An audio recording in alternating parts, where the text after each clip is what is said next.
Earth, a place full of mysteries.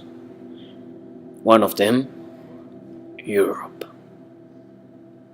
Now, Mauricio Terán will show you what was the German So unification. hi, my name is Mauricio, and today I'm going to talk to you about the Germanification. The Germanification was the process in which the German-speaking countries become one, making what we call now Germany. This happened during the 19th century in Europe and finished in January 18 of 1871. The most important of these countries, which were the empires during that time, were the Austrian Empire and Prussia. The idea started during the Napoleonic Wars when Napoleon destroyed part of Prussia. Think that created a form of naturalism in which a big number of German speakers united to Prussia to fight against France, but it was like just the beginning of the idea, so it's doesn't have like big importance. Um, After this success, the Prussian and Austrian empires tried to become what we call Germany, but this didn't happen because well, they had a lot of problems, and there was like the big doubt of which country was going to rule the new Germany, so it didn't happen as they thought so. Um, they had a congress in which they they tried to decide which country, and actually they found out that Prussia was the correct one, so we can say that Prussia won. But now, well, nobody cared about that, so they continue to have like this problem. So it still didn't being the Germany as we know. So well, in 1861, King William I, King of Prussia, took out upon Bismarck. Well, they had a lot of problems, and there was like the big doubt of which country was going to rule the new Germany. So it didn't happen as they thought so.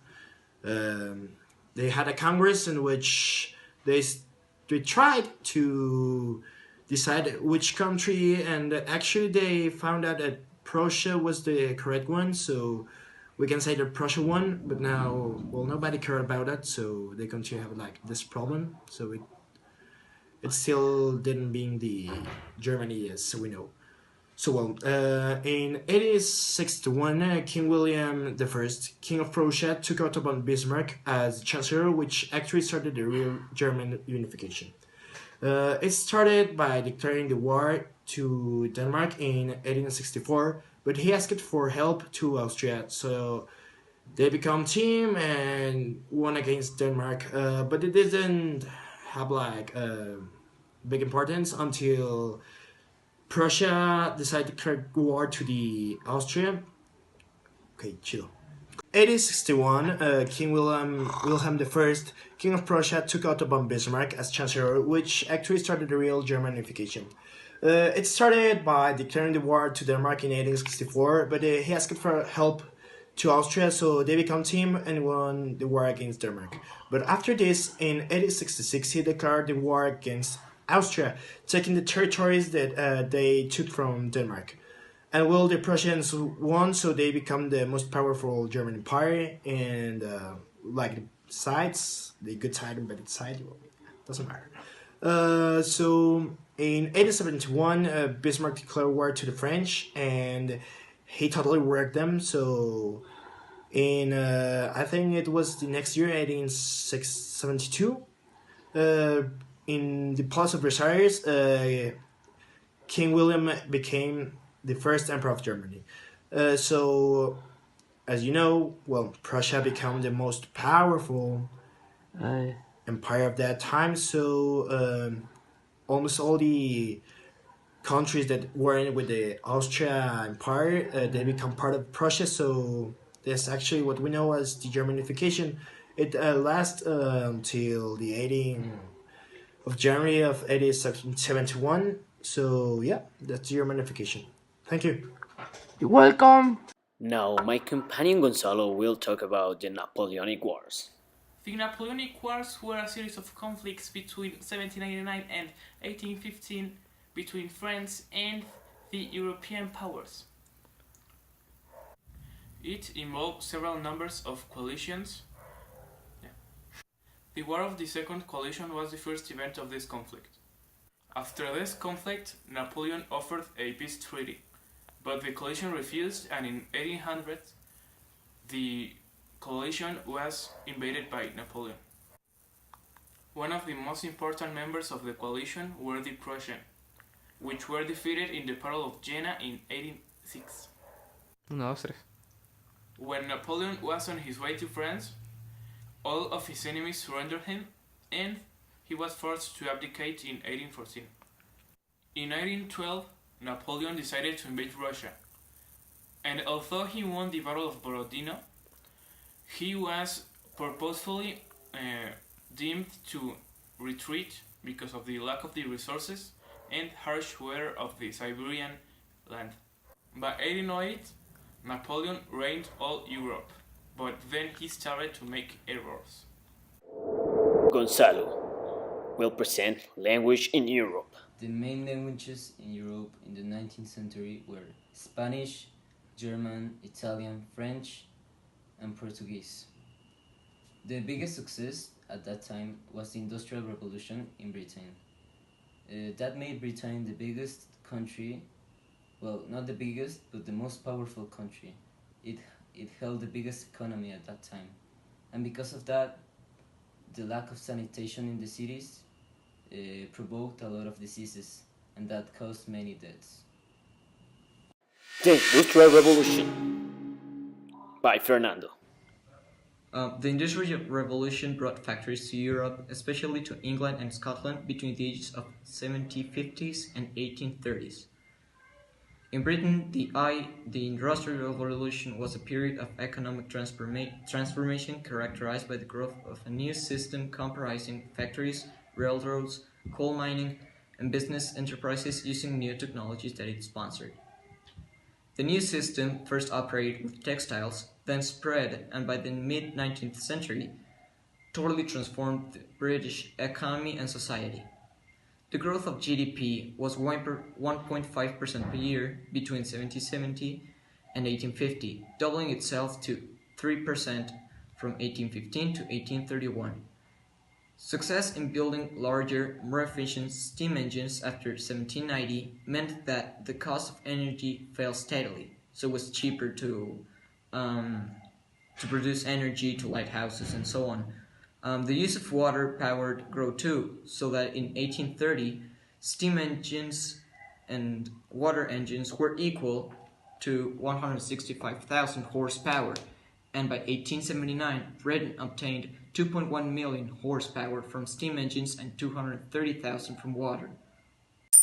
Now, Miguel Emiliano González Gauna, Governments in Europe. The 18th and 19th century were periods of tremendous changes in Europe. The political leaders defined the role of the government and the individual relationship to it. The continent of Europe, a more efficient brand of monarchy and absolutism, was being developed under the French monarchs, Louis XIII and XIV, with the Great Minister, Cardinals Richelieu and Mazarin. After 1815, however, it was increasingly difficult to impose absolutism on an urban and literate population, and France under the Louis XIII, Charles X, and Louis Philippe became a consolidated monarchy. In 1815, the creation of the German Confederation under the presidency of Austria, Prussia and Austria were the two most powerful German states. Traditionally, Austria was recognized as the most important. Then, there was a strong population movement for unification, but neither Austria nor Prussia prepared to allow it happen. In 1864, an Austrian-Prussian invasion of Schleswig-Holstein led to the end of Danish control of this province. Prussia gained a lot of support, especially among the German nationalists who want to see the province come under the German control. In 1817, after the coup in Spain, Queen Isabel was forced to abdicate. A formal offer of the Spanish throne was made of Leopold of Hohenzollern-Sigmaringen, a member of the Catholic branch of the Prussian royal family. The French were outraged by the telegram and 2 days later declared the war on Prussia. Now the Napoleonic War. These were series of conflict fought between France and the leaders of the other countries in Europe. The leader of France was Napoleon, and in 1805 they defeated Austria, known as the Austerlitz War. Once again, the coalition reformed, this time with Prussia, but without Austria, in 1806. By 1808, Napoleon was master of all Europe, but he was not to being series of mistakes that would lead to his defeat. With the large number of troops tied down in Spain, Napoleon decided to invade Russia in 1812 with an army of 500,000 men, and although he was defeated, the Russians at the Battle of Borodin in 1812 and took Moscow. As the member of the Fifth Coalition decide the fate of Europe. Napoleon staged a daring return to the power and tried to reverse the outcome of the Battle of Waterloo. It was in June 18 of 1815. Waterloo was a bloody battle which saw his remaining elite guard destroying, Napoleon exiles to the St. Helena, from where he was never to return, marking the end of the Napoleonic Empire and the Napoleonic Wars. Well, this is it for today. See you in another chapter of The Earth.